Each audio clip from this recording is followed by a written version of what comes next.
এরপরে আসেন নবী মুসা আলাইহিস সালাম একটা কথা বলি। একদিন উমর রাদিয়াল্লাহু আনহু তাওরাত পড়ছিলেন। এই হাদিসটা মিশকাতের মধ্যে আছে, মিশকাতুল মাসাবির মধ্যে আছে। উমর রাদিয়াল্লাহু আনহু কি তাওরাতের প্রতি ঈমানদার ছিলেন? মানে তাওরাতকেই তিনি সত্য মিথ্যার মানদণ্ড মানতেন, এমন কি বিষয়টা? কোন সাহাবী কি আগের আসমানি কিতাবকে সত্য মিথ্যার মানদণ্ড মানতেন, নাকি কোরআন এবং সুন্নাহকে মানতেন? তারপরেও এমনি ভালো লাগা থেকে জাস্ট পড়ার জন্য, রিডিং পড়ার জন্য, কি লেখা আছে একটু দেখি, এই জন্যে। এমন নয় যে ওটার উপর আনুগত্য করতে হবে, ওটা তো আগের শেষ হয়ে গেছে, ওটাকে এখন চলবে? যখন মুসা আলাইহিস সালাম ছিলেন তখন তাওরাতই ছিল হক, ঠিক আছে? যখন ঈসা আলাইহিস সালাম ছিলেন তখন ইনজিল ছিল হক, যখন দাউদ আলাইহিস সালাম ছিলেন তখন কি জাবুর ছিল হক। প্রত্যেক যুগে যুগে আল্লাহ পাক নবী রাসূল পাঠিয়েছেন, প্রত্যেকের ধর্ম ছিল ইসলাম এবং প্রত্যেকের কাছে আল্লাহর ওহী এসেছে, ওটাই ছিল তৎকালীন সময়কার হক, সত্য মিথ্যার চূড়ান্ত মানদণ্ড। কিন্তু মুহাম্মদ সাল্লাল্লাহু আলাইহি ওয়াসাল্লাম নবী হওয়ার পর থেকে সত্য মিথ্যা, হক বাতিলের, ন্যায় অন্যায়ের, কোরআন হাদিস বাদ দিয়ে কোনো মানদণ্ড আছে? উমর রাদিয়াল্লাহু আনহু কি এটা জানতেন না? জানতেন। তারপরেও দেখছেন তখন নবী সাল্লাল্লাহু আলাইহি ওয়াসাল্লামের চেহারাটা লাল টকটকা হয়ে গিয়েছিল রাগে। রাগ উঠলে, রেগে গেলে তার চেহারা দেখলে বোঝা যেত তিনি রেগে গেছেন। এটা কিসের নিদর্শন জানেন? যে মানুষরা মনের দিক থেকে অনেক বেশি স্বচ্ছ, পরিষ্কার, তাদের চেহারা বলে দেয় যে তারা কি অনুভূতির মধ্যে আছে। চেহারা দেখলে বুঝতে পারতেন রাগ হয়ে আছেন, না খুশি আছেন, না কষ্ট পেয়েছেন, ইত্যাদি। আর আমরা কিন্তু মনের চিন্তাটাকে চেহারায় লুকায় ফেলতে পারি, তার মানে মনের মধ্যে ভেজাল আছে আমাদের। তো রাসূল সাল্লাল্লাহু আলাইহি ওয়াসাল্লাম রাগ হয়ে গেলেন এবং এটা দেখে আবু বকর সিদ্দিক রাদিয়াল্লাহু আনহু বলছেন, ওমর তোমার ধ্বংস হোক, তুমি কি করছো? রাসূলের সামনে তুমি তাওরাত পড়ছো। ওমর রাদিয়াল্লাহু আনহু ক্ষমা চাইলেন, ইয়া রাসূলুল্লাহ আমার ভুল হয়ে গেছে।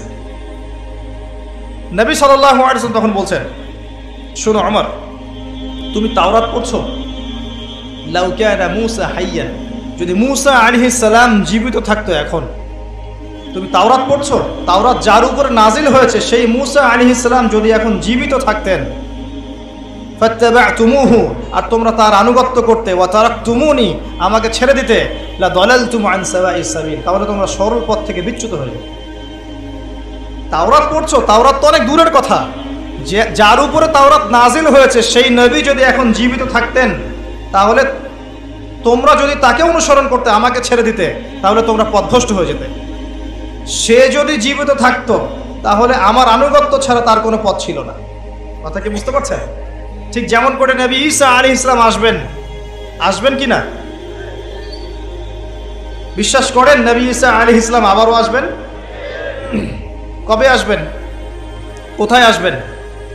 কে বলতে পারবেন কোথায় আসবেন? হ্যাঁ, শুকরিয়া। সিরিয়ার দামেস্কের সাদা মিনারের উপরে ঈসা আলাইহিস সালাম আসবেন। কখন আসবেন? যখন মাসিহুদ দাজ্জাল বের হবে। ভালো করে বোঝেন, ঈসা আলাইহিস সালাম কখন আসবেন? যখন মাসিহুদ দাজ্জাল মানুষের রূপে বের হবে, মানুষের রূপে, একজন ইহুদি যুবকের রূপে, যার চুলগুলো থাকবে কোকড়ানো, শরীর শক্তিশালী, স্ট্রংলি উইল, এবং তাকে আল্লাহ পাক মানব জাতিকে পরীক্ষা করার জন্য কিছু ক্ষমতা দিয়ে দিবেন। এটা নিয়ে আমি এখন কথা বলবো না, তবে দাজ্জাল আসার পরে আসবেন ঈসা ইবনে মারইয়াম। এতটুকু বলে রাখি, মাসিহুদ দাজ্জাল সারা বিশ্ব শাসন করবে, পুরো বিশ্ব, একটা ছোট্ট দেশ না। মাসিহুদ দাজ্জাল পুরো বিশ্ব শাসন করবে 40 দিন, যার প্রথম দিনটা হবে 1 বছরের সমান, দ্বিতীয় দিনটা হবে 1 মাসের সমান, তৃতীয় দিনটা হবে 1 সপ্তাহের সমান, বাকি দিনগুলো হবে আমাদের দিনের মতোই। কারা ওকে অনুসরণ করবে? উত্তর, ইহুদিরা। কারা ওকে অনুসরণ করবে? উত্তর, ইহুদিরা। জিউসদেরকে নিয়ে এসে সারা বিশ্ব শাসন করবে। 2000 বছর পর্যন্ত যে জিউসদের কোনো থাকার জায়গা ছিল না, ওরা এখন প্যালেস্টাইন দখল করে ফেলেছে এবং নির্বিচারে, অন্যায়ভাবে মুসলিমদের ঘরবাড়ি, সম্পদ কেড়ে নিয়ে মুসলিমদেরকে সেখান থেকে বের করে দিয়েছে। যখন বিশ্ব রাশিয়া ইউক্রেন নিয়ে ব্যস্ত আছে, তখনও তারা তাদের এজেন্ডা বাস্তবায়ন করছে। বিশ্ব মিডিয়া এখানে চুপ, এখানে ওদের মানবতার ধ্বজাধারীদের কোনো কথা থাকে না। যারা মানবতার সংজ্ঞা শিখায় তারাই হচ্ছে অমানবিক, যারা মুসলিমদেরকে মানবতার সংজ্ঞা শিখায় তারাই মুসলিমদের সাথে এখন অমানবিক। বিশ্বের সবাই জানে তাদের জুলুম, অত্যাচার, নির্যাতন, ছোট ছোট বাচ্চাগুলো পর্যন্ত রেহাই পায় না। এরাই দাজ্জালকে অনুসরণ করবে এবং দাজ্জালের সাথে এরা বিশ্ব শাসন করবে। তার মানে আস্তে আস্তে আস্তে আস্তে এরা আরো শক্তিশালী হবে, পুরো আরবকে কন্ট্রোল করে ফেলবে, পুরো মানব জাতিকে নিয়ন্ত্রণ করে ফেলবে। এটা দেখে নিয়ে, কিন্তু এটা চিরস্থায়ী হবে না, এটা সুখের কথা। এটা চিরস্থায়ী হবে না। যখন মসিহুদ দাজ্জাল বের হবে তারপরে ঈসা ইবনে মারইয়ামকে আল্লাহ পাক পাঠাবেন। ঈসা ইবনে মারইয়াম আলাইহিস সালাম তিনি প্যালেস্টাইনের বাবেলুদ নামক জায়গায় মসিহুদ দাজ্জালকে হত্যা করবেন, হাদিসে লেখা আছে। আর দাজ্জাল কখন বের হবে? যখন বিশ্বে একটা মহাযুদ্ধ হবে। তারপরে বিশ্বে মহাযুদ্ধ সংগঠিত না হওয়ার আগ পর্যন্ত মসিহুদ দাজ্জাল আসবে না, ফুল স্টপ। যারা এসকাটোলজির জ্ঞান রাখছে না বা এগুলোর ফিকির করে না, তাদের কাছে যদি এগুলো জিজ্ঞাসা করেন তারা তো বলতে পারবে না। যারা এগুলো দীর্ঘদিন চর্চা করছে বা গবেষণা করছে তারা হয়তো কিঞ্চিত জ্ঞান পেতে পারে। বিশ্বে যতক্ষণ পর্যন্ত একটা ম্যাসাকার মালহামা হচ্ছে না, মহাযুদ্ধ, ততক্ষণ পর্যন্ত ইমামুল মাহদি আসছেন না। আপনাকে হেরিকেন নিয়ে, ল্যাম্পো নিয়ে ইমাম মাহদি খুঁজতে হবে না। সামনে অপেক্ষা করছে মহাযুদ্ধ, ইমাম মাহদি নয়, তারপরে ইমাম মাহদি। ইমামুল মাহদির পরে কনস্ট্যান্টিনোপল বিজয়, তারপরে আসবে মসিহুদ দাজ্জাল, তারপরে আসবে ঈসা ইবনে মারইয়াম, এরপরে ইসলামিক খেলাফা। এর আগ পর্যন্ত এভাবেই মানব জাতি সাফার করতে থাকবে। আল্লাহু আ'লাম বিসওয়াব। এর মাঝখানে যদি আল্লাহ পাক কাউকে শক্তিশালী করেন, আল্লাহর ইখতিয়ার। নির্যাতন বেড়ে যায়, এটাও আল্লাহর ইখতিয়ার। পুরো বিশ্বের ইতিহাসটা পড়বেন। কিছু প্রশ্ন আপনার কাছে থ্রো করব। এই প্রশ্নের উত্তরগুলো আপনি পাবেন তখনই যখন হিস্ট্রি, ইতিহাসের সাথে, বিশ্বের ইতিহাসের সাথে আপনি ইসলামের ইতিহাস পড়বেন এবং কোরআন সুন্নাহর জ্ঞান আপনার মধ্যে থাকবে, তখন উত্তর খুঁজে পাবেন। আপনাকে যদি প্রশ্ন করি যে দ্বিতীয় বিশ্বযুদ্ধে এতগুলো ইহুদিকে হত্যা করা হয়েছে, কারণটা কি? কি কারণে? আপনাকে যদি প্রশ্ন করি যে জাপানে যে পারমাণবিক বোমা ফেলা হয়েছিল, এই যে নিরীহ মানুষগুলো মারা গেছে, কারণ কি ছিল? যদি আপনাকে জিজ্ঞাসা করি প্রথম বিশ্বযুদ্ধে এবং দ্বিতীয় বিশ্বযুদ্ধে জার্মানির যে ভূমিকা ছিল, জার্মানি, এরপর তাকে যে ডিফিট করা হলো, এর পিছনে কারণ কি? যদি আপনাকে জিজ্ঞাসা করি বিশ্বের মধ্যে ইহুদি এবং খ্রিস্টানদের একটা বন্ধুত্বের অ্যালায়েন্স দেখা যায়, একটা মুভমেন্ট দেখা যায়, এর পিছনে কারণ কি? জিজ্ঞাসা করি হঠাৎ কি এমন হলো যে জিউসরা একটা রাষ্ট্র দখল করে ফেললো, প্যালেস্টাইন নিজেদের হাতে নিয়ে নিল, মুসলিমদেরকে বের করে দিল, প্রতিটা মুসলিম কান্ট্রির মধ্যে আস্তে আস্তে ডমিনেশন শুরু হলো, Iraq, Afghanistan, Syria, Libya, Yemen, প্রত্যেকটা আস্তে আস্তে ম্যাসাকার হয়ে যাচ্ছে, পিছনে কারণ কি? এগুলো কি ভাবার দরকার নাই? নাকি সারাদিন হালুয়া খাবো আর শ্যামাই খাবো আর জিলাপি খাবো, খোরমা খাবো আর বিরিয়ানি খাবো, বাসায় গিয়ে ঘুমিয়ে যাবো? এগুলোর পিছনে কোনো না কোনো কারণ তো আছে নাকি? পড়লে দেখবেন কারণ একটা হয়, অনেকগুলো কারণের একটা কারণ, অনেকগুলো কারণের একটা কারণ জুলম। জুলম, জুলুম। যখন জুলুম বেড়ে যাবে তখন আল্লাহ রাব্বুল আলামিন এক জালেমের হাত দিয়ে আরেক জালেমকে শাস্তি দেন। যখন জুলুম বেড়ে যাবে তখন আল্লাহ পাক এক জালেমের হাত দিয়ে আরেক জালেমকে শাস্তি দিয়ে থাকে। আর মুসলিমদের ক্ষেত্রে কি জানেন? মুসলিমরা যখন তাদের দায়িত্ব ছেড়ে দিবে তখন আল্লাহ পাক ওদেরকে সরিয়ে দিবে, এই নতুন সম্প্রদায় নিয়ে আসবে। এখন বলেন ঠিক? মুসলিমদের উপর কেন আসে? যখন আমরা আমাদের দায়িত্ব ছেড়ে দেই, আল্লাহ পাক আমাদেরকে সরিয়ে দিয়ে নতুন কওমকে নিয়ে আসে। এটা আল্লাহর সুন্নাহ। দলিল নাসুল্লাহা ফানাসিয়াহুম। দলিল, দলিল ইন তানসুরুল্লাহা ইয়ানসুরকুম ওয়া ইউসাব্বিত আকদামাকুম। আল্লাহ পাক বলেন তোমরা যদি আল্লাহকে ভুলে গিয়েছিলে, তোমরা আল্লাহকে ভুলে গিয়েছিলে, আল্লাহ তোমাদেরকে ভুলে গেছেন। ইন তানসুরুল্লাহ, তোমরা যদি আল্লাহর দ্বীনকে সাহায্য করো, আল্লাহ তোমাদেরকে সাহায্য করবেন। ওয়া ইউসাব্বিত আকদামাকুম, তোমাদের পা আল্লাহ পাক দৃঢ় রাখবেন। এটা আব্রাহার যুগ নয়। আব্রাহা এই কাবা ঘর আক্রমণ করবে, ফিলিস্তিনি বাহিনীর উপর আকাশ থেকে পাথর পড়বে, এটা সেই যুগ নয়। এখন আসমান থেকে পাথর পড়বে না জালেমের উপরে।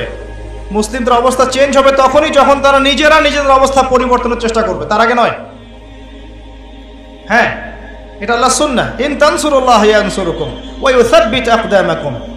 আল্লাহ পাক আরো বলেছেন, ইন্নাল্লাহা লা ইউগাইয়িরু মা বিকওমিন, আল্লাহ পাক কোনো কওমের অবস্থা ততক্ষণ পরিবর্তন করেন না হাত্তা ইউগাইয়িরু মা বিআনফুসিহিম, যতক্ষণ তারা নিজেরা নিজেদের অবস্থা পরিবর্তনের চেষ্টা না করছে। এগুলো আল্লাহ সুন্নাহ। আমাদের উপর থেকে আবাবিল পাখি আসবে না? উত্তর খোঁজেন, পুরো ওয়ার্ল্ড অ্যাফেয়ার্স পড়েন, হিস্ট্রিগুলো ঘাটেন, দেখবেন জুলুম যখন জুলুম বেড়ে যাবে তখন আল্লাহ পাক শাস্তি পাঠাবে। 2, আল্লাহর অবাধ্যতা বেড়ে যাবে, শিরিক বেড়ে যাবে, কুফরি বেড়ে যাবে, জেনা বেড়ে যাবে, মাদক বাড়বে, সুদ বাড়বে, ব্যভিচার বাড়বে, অশ্লীলতা বাড়বে, বেহায়াপনা বাড়বে, আল্লাহ পাকের আযাব চলে আসবে। কেউ ঠেকাতে পারবে না, কেউ ঠেকাতে পারবে না। আযাব সবসময় আকাশ থেকে আসে না, জমিন থেকেও আসে। আযাব অভ্যন্তরীণ ক্রন্দনের মধ্য দিয়েও আসে। আযাব একজনের উপর আরেকজনকে চাপিয়ে দিয়েও হতে পারে। আযাবের বিভিন্ন ক্ষেত্র আছে। শোনেন, এটা ওদের কথা, আমাদের অবস্থা এটাই। যদি আমরা আল্লাহর দেয়া দায়িত্ব ছেড়ে দেই, আল্লাহর আনুগত্য ছেড়ে দেই, রাসূলের আনুগত্য ছেড়ে দেই, দুনিয়া পূজায় ব্যস্ত হয়ে যাই, আল্লাহ পাক আমাদেরকে সরিয়ে দিয়ে নতুন কওমকে নিয়ে আসবে। ওয়া ইন তাতাওয়াল্লাউ ইস্তাবদিল কওমান গায়রাকুম, তোমরা যদি মুখ ফিরাও তাহলে আল্লাহ পাক নতুন কওমকে তোমাদের জায়গায় নিয়ে আসবেন। সুম্মা লা ইয়াকুনু আমসালাকুম, তারা তোমাদের মতো অপদার্থ হবে। ঈসা ইবনে মারইয়াম কখন আসবেন? যখন মাসীহুদ দাজ্জাল আসবে। দাজ্জাল পুরো ওয়ার্ল্ডকে শাসন করবে, জিউসরা ওকে ফলো করবে। আজকে ওদের অবস্থা দেখেন, যাদের কোনো ঘর বাড়ি ছিল না তারা সারা বিশ্ব শাসন করছে। এখন আপনার নাকের ডগায় বসে, আমাদের নাকের ডগায় বসে তারা এই কাজগুলো করছে। আমরা তো খুব ছোট্ট, খুব ক্ষুদ্র, বিশ্বের বড় বড় কান্ট্রির কথা বলছি। এরপরে আসেন, কখন সেই কাজটা করবে? যখন মালহামা হবে, ইমামুল মেহদি আসবেন। তারপর মালহামা কখন হবে? উত্তর, যখন মদিনার গুরুত্ব কমে যাবে এবং জেরুজালেমের গুরুত্ব বেড়ে যাবে, তখন হবে মালহামা। ওয়ার্ল্ডের দিকে তাকিয়ে দেখেন যে জেরুজালেমের গুরুত্ব কত আর মদিনার গুরুত্ব কত। আমার কথা কি বোঝা যায়? কিছু কথা মানে উপর দিয়ে যাচ্ছে না। হাদিসটা বলি তাহলে বুঝতে পারবেন। মুয়াজ বিন জাবাল রাদিয়াল্লাহু আনহুকে নবী সাল্লাল্লাহু আলাইহি ওয়াসাল্লাম বলছেন, হে মুয়াজ, যখন উমরান ও বাইতুল মাকদিস খরাব ও ইয়াসরিব, বাইতুল মাকদাসের উত্থান মদিনার পতন ডেকে নিয়ে আসবে। খরাব ও ইয়াসরিব খুরুজুল মালহামা, খুরুজুল মালহামা ফাতহুল কুস্তান্তিনিয়া, মালহামার আত্মপ্রকাশ কনস্টান্টিনোপল বিজয় নিয়ে আসবে। আর ফাতহুল কুস্তান্তিনিয়া খুরুজুদ দাজ্জাল, কনস্টান্টিনোপল জয়ের পরে আসবে দাজ্জালের আগমন। এরপরে ঈসা ইবনে মারইয়াম, তারপরে দাজ্জালের নিহত হওয়া, এরপরে ইসলামী খেলাফা, তারপরে 40 বছর বিশ্ব শান্তির মধ্যে থাকবে। তারপরে আসবে আস্তে আস্তে খারাপ সময়, পশ্চিম দিক থেকে সূর্য ওঠে, কিয়ামত হবে। এই সময় আপনার সামনে, যেখান থেকে আমি এই জায়গায় গিয়েছি, নবী ঈসা আলাইহিস সালাম আবার আসবেন, এটা কি বিশ্বাস করেন? তিনি কি নতুন কোনো ধর্ম নিয়ে আসবেন, নাকি এই উম্মতের এই শরিয়া মেনে চলবেন? কোনটা? তাহলে কোরআন এবং সুন্নাহর গুরুত্ব আমি কি বোঝাতে পারছি যে একজন নবী যখন আসবেন তিনি পর্যন্ত নতুন কোনো শরিয়া নিয়ে আসবেন না, বরং কোরআন এবং সুন্নাহই ফলো করে চলবেন। আল্লাহ পাক আমাদেরকে কোরআন সুন্নাহর গুরুত্ব বোঝার তৌফিক দান করুন। এই দুইটা বিষয়কে কেন্দ্র করে দিন ইসলাম, এবং এই দিন ইসলাম আল্লাহর কাছে একমাত্র গ্রহণযোগ্য দিন, যেই দিনের মধ্যে আল্লাহ পাক প্রতিটা বিষয়ের সমাধান রেখেছেন। এখন সত্যি সত্যি কোথায় সমাধান পাবেন? ব্যক্তিগত জীবনের সমাধান কোথায় আছে? আসেন, একটা আয়াত বলছি এখানে, সূরাতুল আলে ইমরান। আল্লাহ পাক বলছেন, ইয়া আইয়ুহাল্লাযীনা আমানু, আয়াত নাম্বার 102, হে মুমিনগণ, ইত্তাকুল্লাহ, তোমরা আল্লাহকে ভয় করো। লিসেন, ভালো করে শুনেন, ইয়া আইয়ুহাল্লাযীনা আমানু, হে মুমিনগণ, ইত্তাকুল্লাহ, তোমরা আল্লাহকে ভয় করো, হাক্কা তুকাতিহ, ভয় করার মতো ভয় করো, ওয়ালা তামুতুন্না ইল্লা ওয়া আনতুম মুসলিমুন, পরিপূর্ণ মুসলিম না হয়ে মৃত্যুবরণ করো না। ব্যক্তিগত জীবনের সমাধান পাচ্ছেন? আপনার ব্যক্তি জীবনের সমাধান কি? একটা আয়াতই যথেষ্ট। আল্লাহ বলছেন, হে মুমিনগণ, পরিপূর্ণ মুসলিম না হয়ে মৃত্যুবরণ করো না। যদি পরিপূর্ণ মুসলিম হতে পারি, আমার কোনো টেনশন নাই। ওয়ালা খাউফুন আলাইহিম ওয়ালা হুম ইয়াহজানুন। ঈমানদারদেরকে পরিপূর্ণ মুসলিম হতে বলছেন আল্লাহ পাক। ঈমানদারদেরকে, ঈমানদার কারা? যারা 6টা বিষয় বিশ্বাস করে। কয়টা বিষয়? 1 আল্লাহয় বিশ্বাস করে, 2 আসমানি কিতাব সমূহে বিশ্বাস করে, 3 মালায়েকায় বিশ্বাস করে, 4 নবী রাসূলগণে বিশ্বাস করে, 5 পরকালের জীবনে বিশ্বাস করে, আর 6 ভাগ্যের ভালো মন্দের উপর বিশ্বাস করে। মনে থাকবে? মনে থাকবে তো ইনশাআল্লাহ? এই 6টা বিষয়ে যারা মনে বিশ্বাস করে, মুখে স্বীকৃতি দেয়, কাজে বাস্তবায়ন করে, তাদেরকে বলা হয় মুমিন। এই মুমিনদেরকে আল্লাহ পাক বলছেন মুসলিম না হয়ে মৃত্যুবরণ করো না। কি জিনিস মুসলিম? কোরআন এবং সুন্নাহর যে বিধানগুলো আপনার সামনে আসবে অবনত চিত্তে, যুক্তি দর্শন বিজ্ঞান এসবের কোষ্ঠী পাথর যাচাই বাছাই দূরের কথা, অবনত চিত্তে আত্মসমর্পণ করতে হবে, তার নাম ইসলাম। কথা কি বুঝতে পারছেন? আপনি ইসলামের প্রতিটা বিষয়কে যুক্তি দিয়ে হয়তো ব্যাখ্যা করতে পারবেন, বিজ্ঞান দিয়ে ব্যাখ্যা করতে পারবেন, দর্শন দিয়ে ব্যাখ্যা করতে পারবেন, এসব ব্যাখ্যার অবকাশ না রেখেই আত্মসমর্পণের নাম ইসলাম। এমন হতে পারে কোনো কোনো ক্ষেত্রে আপনার জ্ঞান সীমাবদ্ধ, সেখানে আপনি যুক্তি বিজ্ঞান দর্শন দিয়ে প্রমাণ করতে পারছেন না, কিন্তু ইসলামে চূড়ান্ত সত্য আছে যেটা আল্লাহর পক্ষ থেকে নাজিল হয়েছে, এটা তো মানেন। কিসের নাম ইসলাম? ওই যে ইব্রাহিম আলাইহিস সালামকে দেখেন, ইব্রাহিম আলাইহিস সালাম সম্পর্কে আল্লাহ পাক বলেছেন ইয ক্বালা লাহু রাব্বুহু আসলিম ক্বালা আসলামতু লিরাব্বিল আলামিন। যখনই তার রব তাকে বলেছে আত্মসমর্পণ করো, তিনি বলেছেন আমি আত্মসমর্পণ করলাম। এরকম আল্লাহ বলেছেন স্ত্রী সন্তানকে রেখে আসো মক্কায়। মক্কায় না আছে পানি, না আছে খাবার, না আছে কোনো মানুষ, কিচ্ছু নাই। মনে পড়ে সে ঘটনা? ধরতে পারছেন কোন জায়গায় কথা বলছি? স্ত্রী সন্তানকে রেখে আসো মক্কায়। তিনি মক্কায় রেখে আসছেন, না আছে সেখানে পানি, না আছে খাবার, না আছে কোনো জনপদ, না কোনো বাসস্থান, কিচ্ছু নাই। আল্লাহ বলেছেন রেখে আসো, রেখে এসেছি, এর নাম ইসলাম। বাচ্চা হয়েছে, সন্তান ইসমাইল আলাইহিস সালাম, ছোট্ট 12-13 বছর। আল্লাহ বলেছেন পরীক্ষা, জবাই করতে হবে। ইব্রাহিম আলাইহিস সালামকে জিজ্ঞাসা করেছেন এর পিছনে যুক্তি কি, এর পিছনে কারণ কি, দর্শন কি, বিজ্ঞান কি করেছেন? সন্তানকে বলছেন ইয়া বুনাই ইন্নী আরা ফিল মানামি আন্নী আযবাহুক, হে আমার সন্তান, আমি স্বপ্নে দেখেছি যে আমি তোমাকে জবাই করছি। ফানজুর মাযা তারা, তোমার রায় কি আমাকে বলো। যেমন বাপ তেমন সন্তান, যেমন মা তেমন সন্তান, যেমন মা তেমন সন্তান। কারণ হাজরা আলাইহিস সালামকে রেখে যাওয়ার সময় তিনি বলেছিলেন যে আমি আল্লাহর প্রতি তাওয়াক্কুল করলাম, যদি আল্লাহ আপনাকে রেখে যেতে বলে থাকে আমি সেই আল্লাহর প্রতি তাওয়াক্কুল করলাম। সুবহানাল্লাহ। সেই মায়ের সন্তান ইসমাঈল আলাইহিস সালাম, তিনি বলছেন ইয়া আবাতি, হে আমার বাবা, ইফআল মা তুমার, আপনাকে যে আদেশ করা হয়েছে তাই করেন। সাতাজিদুনি ইনশাআল্লাহু মিনাস সাবিরিন, ইনশাআল্লাহ আপনি আমাকে সাবিরিন, ধৈর্যশীলদের মধ্যে পাবেন। এই হলো ইসমাঈল। একটা ছেলে দিতে পারবেন ইসমাঈলের মতো? এখন এই বুদ্ধি প্রতিবন্ধী টিকটক প্রজন্ম থেকে একটা ছেলে দিতে পারবেন? এই বুদ্ধি প্রতিবন্ধী মাদকসেবী টিকটক প্রজন্ম থেকে একটা ইসমাঈল দিতে পারবেন? কিশোর বয়সে এমন কোনো অপরাধ নাই যা করছে না, বয়স 12, 13, 14 বা 15, 20 বছরও হয়নি, দেখবেন এমন কোনো পাপ নাই যা করা হয়নি। সিগারেট থেকে শুরু করে ইয়াবা পর্যন্ত খাওয়া শেষ, গার্লফ্রেন্ড থেকে শুরু করে পতিতালয় পর্যন্ত যাওয়া শেষ, জুয়া, আপনার লটারি শেষ। এদিকে কিশোর গ্যাং তৈরি করেছে, হ্যাঁ, ছিনতাই করে, চাঁদাবাজি করে, ফাঁক পেলে ধর্ষণ করে, এগুলোই করছে। এগুলো কি হিডেন সিক্রেট নাকি? সবাই জানে না? কে জানে না? প্রশাসনকে জিজ্ঞাসা করেন, তারা বলবে কথাগুলো। যত কিশোর অপরাধ বেড়েছে তারা হিমশিম খাচ্ছেন, কি করা যায়? নৈতিকতার অবক্ষয়, না নামাজ পড়ে, না রমজানের রোজা রাখে, না ইসলামের বেসিক বুনিয়াদি বিষয়গুলো জানে, না এতটুকু জানে যে কোরআন কিভাবে পড়তে হয়, রিডিং কিভাবে পড়তে হয়, রাসূলের সিরাত কখনো পড়ে দেখে না, 2টা হাদিস বোম মারলেও পেট থেকে বের হয় না, আল্লাহর রাস্তায় সময় দেয় না, সারাটা দিন দেখবেন ফোনে ব্যস্ত, গার্লফ্রেন্ডের পিছনে ব্যস্ত, coffee shop, dating, guitar, musical instrument, খেলাধুলা, অহেতুক খেলাধুলা, এবং এই যে ডিজিটাল সব অনলাইনের মাধ্যমে এমন কিছু গেমস অ্যান্ড স্পোর্টসে আসক্ত যেগুলো কোনো ফায়দা নাই, ফিজিক্যাল কোনো বেনিফিট নাই।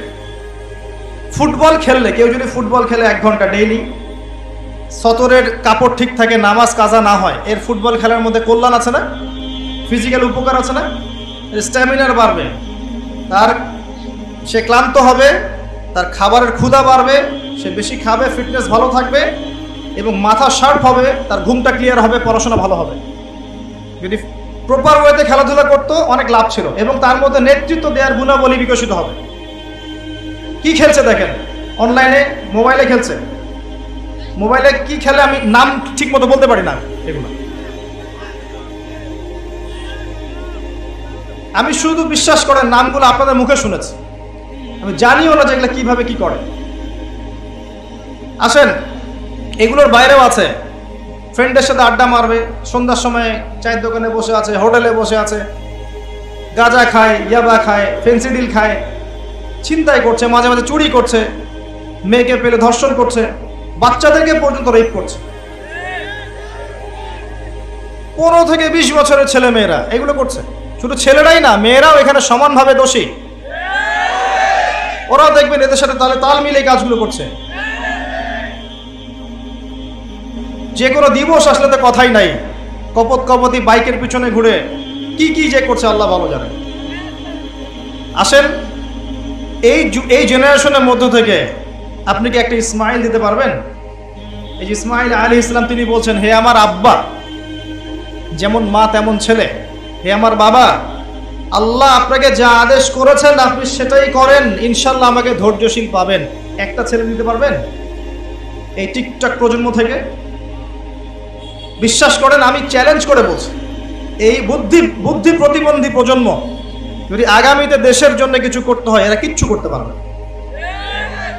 দেশের জন্য জীবন দেওয়ার প্রশ্ন আসলে এরা দাঁড়াতে পারবে না। দেখে নিয়ে ওই চেতনাও নাই এদের মধ্যে।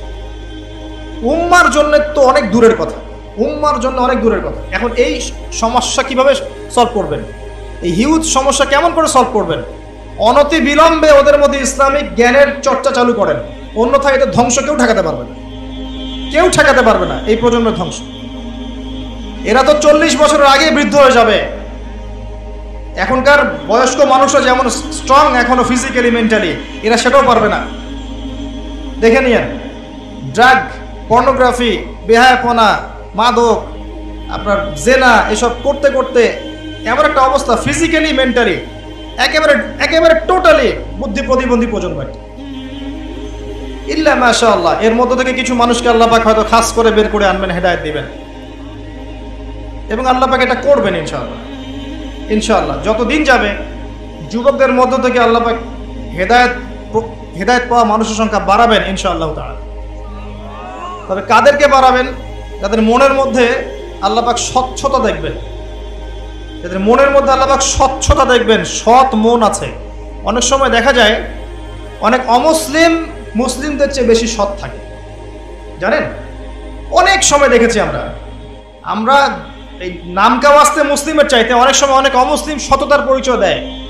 রাষ্ট্রীয় দায়িত্ব পালনে, ব্যবসায়, অর্থনীতিতে, সামাজিক মেলামেশায়, সব ক্ষেত্রে দেখবেন খাঁটি জিনিস ওরা বিক্রি করছে, আমরা ভেজাল দিচ্ছি। রমজান মাস আসবে, মুসলিম দোকানদারকে দেখবেন জিনিসপত্রের দাম একদম আকাশচুম্বী বাড়িয়ে দিবে মুসলিম দোকানদার। তো মুসলিমদেরকে আপনি দেখবেন সুদ খাচ্ছে, জেনা করছে, ঘুষ নিচ্ছে, দুর্নীতি করছে। অনেক সময় দেখবেন অনেক অমুসলিম নিচ্ছে না, সৎ আছে। আল্লাহ পাক সৎ মন দেখলে হেদায়েত দেন। যার কলবের মধ্যে আল্লাহ পাক সততা দেখবেন, আল্লাহ পাক তাকে ইসলামের আলোয় আলোকিত করবেন ইনশাআল্লাহ। এটা আল্লাহ পাকের সুন্নাহ। ইসলাম বুঝাতে গিয়ে এদিকে গিয়েছে। এই যে ইসমাইল আলাইহিস সালামকে জবাই করার আদেশ দিয়েছেন আল্লাহ পাক, ইব্রাহিম আলাইহিস সালামকে একবারও বলেছেন এর পিছনে সায়েন্টিফিক কারণ কি, এর পিছনে যুক্তি কি, দর্শন কি বলেছেন? এটাই হচ্ছে সেই আয়াত, ইয ক্বালা লাহু রাব্বুহু আসলিম ক্বালা আসলামতু লিরাব্বিল আলামিন। যখনই আল্লাহ পাক বলেছেন আত্মসমর্পণ করো, তিনি বলেছেন আমি আমার রবের সামনে আত্মসমর্পণ করব। এটা হচ্ছে ইসলাম। আর আপনি ব্যক্তিগত জীবনে আল্লাহ পাক আপনাকে বলছেন পরিপূর্ণ মুসলিম না হয়ে মৃত্যুবরণ করো না। কিভাবে হব? উত্তর কি? পরিপূর্ণ মুসলিম কিভাবে হব? একটা সহজ উত্তর দিচ্ছি, একটা সহজ উত্তর। এর চেয়ে সহজ কোনো উত্তর আমার জানা নাই। উত্তরটা হচ্ছে আপনি আপনার জীবনের প্রত্যেকটা কাজ উঠা বসা চলাফেরা খাওয়া দাওয়া পেশাব পায়খানা প্রত্যেকটা কাজ ব্যবসা বাণিজ্য মুআমালাত সব কিছু মুহাম্মদ সাল্লাল্লাহু আলাইহি ওয়াসাল্লামের তরিকা মতো করেন, আপনি পরিপূর্ণ মুসলিম ইনশাআল্লাহ। পারা যাবে? ওয়া মা খালাকতুল জিন্না ওয়াল ইনসা ইল্লা লিয়াবুদুন। আল্লাহ পাক বলেছেন আমি জিন এবং মানুষকে শুধু আমার ইবাদত করার জন্যই সৃষ্টি করেছি। কখন প্রত্যেকটা কাজ ইবাদত হবে? যখন আপনি আপনার জীবনের প্রতিটা কাজ নবী মুহাম্মদ সাল্লাল্লাহু আলাইহি ওয়াসাল্লামের তরিকা মতো করবেন। পারা যাবে ইনশাআল্লাহ? খাবেন কার তরিকায়? রাসূলের তরিকায়। বাথরুম করবেন কার তরিকায়? রাসূলের তরিকায়। ওযু করবেন কার তরিকায়? নামাজ পড়বেন তার তরিকায়। যাকাত দিবেন তার তরিকায়। হজ করবেন তার তরিকায়। ব্যবসা করবেন তার তরিকায়। তার তরিকা মোতাবেক চলবেন। পারা যাবে ইনশাআল্লাহ? আল্লাহ পাক আমাকে তৌফিক দেখ, আপনাদের সবাইকে তৌফিক দান করুন। পরিপূর্ণ মুসলিম হওয়ার সহজ পদ্ধতি বলে দেওয়া হবে। এবার আসেন, এটা দেখলেন ব্যক্তিগত জীবনের হেদায়েত কোরআনে এবং সুন্নায়। পারিবারিক হেদায়েত আছে কোরআন সুন্নায়? নাই? কোন সূরায় আছে বলেন তো? একটা সূরা বলেন কোন সূরায় পারিবারিক হেদায়েত আছে? হ্যাঁ, শুকরিয়া, সূরা তাহরিমে আছে, সূরা তাহরিমে আছে, সূরা আহজাবে আছে, সূরা নূরের মধ্যে আছে, আছে না? পারিবারিক হেদায়েত আছে। সূরা একটা আয়াতই খালি বলি, মাহফিলের সময় শর্ট থাকে, একটা আয়াত শুনি আমরা। সূরা তাহরিমের 6 নম্বর আয়াত আল্লাহ পাক বলেছেন ইয়া আইয়ুহাল্লাযীনা আমানু, হে মুমিনগণ, ভালো করে শোনেন, আল্লাহ আপনার সাথে কথা বলছেন। হে মুমিনগণ তোমরা শুনো, কু আনফুসাকুম ওয়া আহলিকুম নার, তোমরা নিজেরা জাহান্নামের আগুন থেকে বাঁচাও, পরিবার বর্গকে বাঁচাও। কথা কি বুঝতে পারছেন ভাই? নিজে জাহান্নামের আগুন থেকে বাঁচাও, পরিবার বর্গকে বাঁচাও।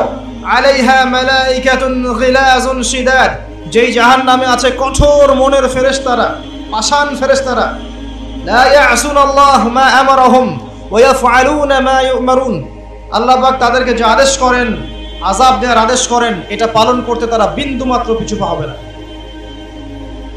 এটা হচ্ছে সেই আয়াত যেখানে আল্লাহ পাক পরিবার বর্গকে সতর্ক করেছেন। দেখেন এটা খুব ডিফিকাল্ট, কারণ এখনকার ম্যাক্সিমাম পরিবারগুলো জাহান্নামের টুকরা হয়ে গেছে।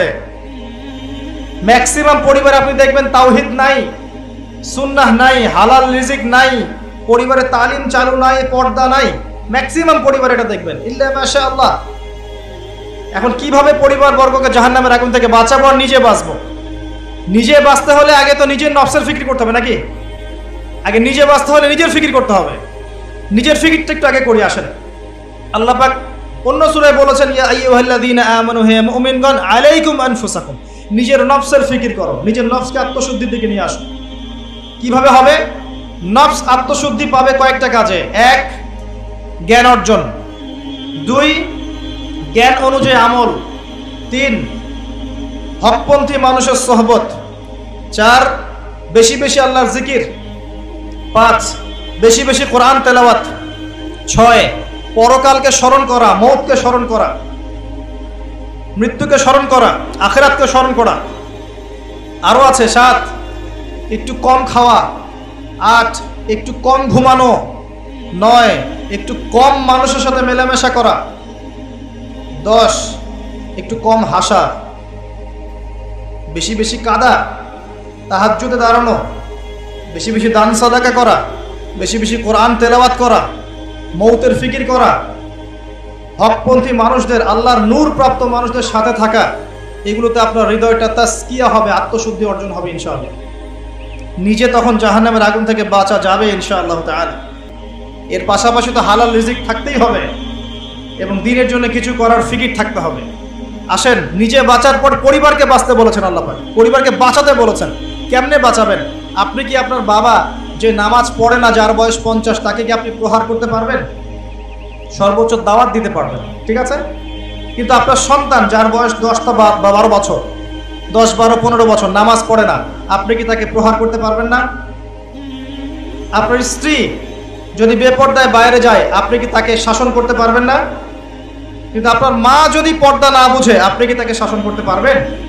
তাহলে পরিবারের ডেফিনেশনটা কি? আপনার কন্ট্রোলে যারা আছেন তাদেরকে নিয়ে আপনার পরিবার। কথা কি বুঝাতে পারছি? এখন যদি দেখা যায় আমরা যৌথ পরিবারে থাকি, সবাই কথা শোনে না, সেক্ষেত্রে ভালো পরামর্শ হচ্ছে এটাই, যদি আপনার হালাল রিজিকের ব্যবস্থা থাকে, আপনি স্বতন্ত্র আদর্শ ইসলামিক পরিবার গড়ে তোলেন, ভালো থাকবেন ইনশাআল্লাহ। সবার সাথে সুসম্পর্ক থাকবে, আত্মীয় স্বজন, প্রতিবেশী, আপনার বংশের লোকজন, পিতামাতা, সবার সাথে সুসম্পর্ক থাকবে, নিয়মিত যোগাযোগ থাকবে। কিন্তু আপনি আপনার পরিবারটাকে স্বতন্ত্র করে ইসলামিক আদর্শ প্রতিষ্ঠা করার চেষ্টা করেন, ভালো হবে ইনশাআল্লাহ। অনেক সময় একসাথে সবাই মিলে থাকতে গিয়ে আপনি পর্দা রক্ষা করতে পারবেন না, আপনি হালাল খেতে পারবেন না, আপনি আপনার মত প্রকাশের স্বাধীনতা পাবেন না। এটা হতে পারে। একটা কথা বলে দেই, নূহ আলাইহিস সালাম তার সন্তানও কিন্তু ইসলাম কবুল করে নাই। নূহ আলাইহিস সালামের স্ত্রী কিন্তু ইসলাম কবুল করে নাই। লূত আলাইহিস সালামের স্ত্রী ইসলাম কবুল করে নাই। ইব্রাহিম আলাইহিস সালামের বাবা ইসলাম কবুল করে নাই। মুহাম্মদ সাল্লাল্লাহু আলাইহি ওয়াসাল্লামের অনেক চাচা ইসলাম কবুল করে নাই। তাতে কি আসা যায়? নিজের নফসের খবর নেয়া, পরিবার বর্গকে আল্লাহর দ্বীনের পথে রাখার চেষ্টা করা, চেষ্টার পর চেষ্টা করতে থাকা। যদি এর পরেও তারা না সংশোধন হয়, নিজের স্বতন্ত্র পরিবার গড়ে তোলেন, তাদের কথা বাদ দেন, নিজের রাস্তা নিজে মাপা শুরু করেন, এছাড়া কোনো গতি নাই। শোনেন, মুহাম্মদ সাল্লাল্লাহু আলাইহি ওয়াসাল্লাম একটা হাদিসে বলেছেন, শেষ জামানায় এমন একটা ফিতনার যুগ আসবে, এমন ফিতনার যুগ আসবে যে মানুষ তার ঈমান আমল হেফাজত করার জন্য গরু ছাগল বকরি নিয়ে পাহাড়ি এলাকায় চলে যাবে, শহরে থাকতেই পারবে না, চতুর্দিকে ফিতনা থাকবে। আপনি দুই চোখটা খুলে এই বিশ্বটাকে দেখেন, সমাজটাকে দেখেন, পরিবারগুলো দেখেন, কালচারগুলোকে দেখেন, আপনি ফিল করবেন আপনি সেই যুগে বাস করছেন। চতুর্দিকে ফিতনা আছে। আগেই তো স্যালেন্ডার করেছি শুরুতে বক্তব্যের যে 100% পারবো না, বলেছি না? কিন্তু আরেকটা সুসংবাদ, এরকম ফিতনাময় পরিবেশেও, লিসেন, এই হাদিসটা খুব ভালো করে শোনেন, এরকম ফিতনাময় পরিবেশেও যারা ঈমান ধরে রাখার চেষ্টা করবে, নবী সাল্লাল্লাহু আলাইহি ওয়াসাল্লামের মৃত সুন্নতকে জীবিত করবে, ইসলামের আদর্শ দাঁতের মারি দিয়ে কামড়ে থাকার চেষ্টা করবে, 50 জন শহীদ সাহাবীর নেকি পাবে ইনশাআল্লাহ। তাহলে কোনটা লাভ? চেষ্টা করাতে বেশি লাভ। চেষ্টা করতে করতে যদি দেখেন আর পারছেন না, আপনি একা একা থাকেন। ওই যে আমর ইবনে আস রাদিয়াল্লাহু আনহুকে নবী সাল্লাল্লাহু আলাইহি ওয়াসাল্লাম বলেছিলেন যে ফিতনার যুগে আমর তুমি কি করবে? তিনি বলছেন, ইয়া রাসূলুল্লাহ আপনি বলে দেন আমি কি করব? তখন তাকে বলছেন, তুমি বাসায় থাকবে, বিনা প্রয়োজনে বাড়ি থেকে বের হবে না। আর কি করবো ইয়া রাসূলুল্লাহ? তুমি কম কথা বলবে মানুষের সাথে, বিনা প্রয়োজনে কথা বলতে যাবে, মুখটা বন্ধ রাখবে। আর কি? আর তোমার পাপের জন্য বেশি বেশি আল্লাহর কাছে কান্নাকাটি করবে, ইনশাআল্লাহ তুমি সফল হয়ে যাবে। এগুলো লাস্ট অপশন। দেখেন, পারিবারিক হেদায়েতের কথা বলছিলাম, কয়েকটা কাজ করলে আশা করা যায় ইনশাআল্লাহ আল্লাহ পাক পরিবারে বরকত দিবেন ইনশাআল্লাহ। 1 নাম্বার, পরিবারে তাওহীদ প্রতিষ্ঠা করেন, তাওহীদ, একত্ববাদ, শিরকের অনুপ্রবেশ দিবেন না। 2, পরিবারে সুন্নত চালু করেন, বেদাত ছড়িয়ে দেন। 3, পরিবারে হারাম রিজিক ঢুকতে দিয়েন না, আল্লাহর ওয়াস্তে পরিবারে হারাম রিজিক ঢুকতে দিয়েন না, হালালের উপর থাকেন যদিও তার পরিমাণ কম হয়। আমি অনেকদিন বলেছি, গতকালকে লেকচারে বলেছিলাম যে যাদের চেহারার দিকে তাকিয়ে আপনি সুদ খাচ্ছেন, ঘুষ খাচ্ছেন, দুর্নীতি করছেন, আত্মসাৎ করছেন, আপনার মৃত্যুর পরে 40 দিন সময় লাগবে না এরা আপনাকে ভুলে যাবে, কেউ মনে রাখবে না। কার জন্যই করি ভাই আমরা? সন্তান, স্ত্রী, পিতামাতা, এই তো মনে রাখবে না। 40 দিন, বছরে একটা দিনও সন্তান কবর জিয়ারত করতে যাবে কিনা সন্দেহ আছে। এগুলো বাস্তবতা, নির্মম বাস্তবতা। একা এসেছি, একা যেতে হবে। তো দুনিয়ার এতটুকু সময়ের মধ্যে এই মানুষদের চেহারা দিকে তাকিয়ে আমি আল্লাহর অবাধ্য হব? এটা কি বুদ্ধিমানের কাজ হবে? হালাল খান। অনেক পরিবারে স্ত্রীদেরকে দেখা যায় স্বামীকে এত বেশি ফোর্স করে, স্বামী বাধ্য হয়ে হারাম রিজিকের দিকে চলে যায়। এমন হয়, এটা চাই, ওটা চাই, ওইটা চাই, এটা চাই, এদের প্রয়োজন মেটাতে গিয়ে দেখা যায় স্বামী হালালে থাকতে পারে না, হারামে চলে যায়। অনেক ক্ষেত্রে এমন হয়েছে। আমরা মা বোনদেরকেও রিকোয়েস্ট করবো, অল্পে তুষ্ট থাকেন। পাশের বাড়ির ভাবি কোন শাড়ি পরেছে আর কোন গহনা পরেছে ওটা দেখতে যাওয়ার দরকার আপনার নাই। আপনার স্বামী আপনাকে খুশি হয়ে হালাল রিজিকে যা দিয়েছেন এটা নিয়ে সন্তুষ্ট থাকেন, ইনশাআল্লাহ আল্লাহ পাক বরকত দিবে ইনশাআল্লাহ। পরিবারে হারাম ঢুকতে দিয়েন না ভাই, হাত জোর করে অনুরোধ করছি আপনাদেরকে, সুদের ধার কাছে যায়েন না।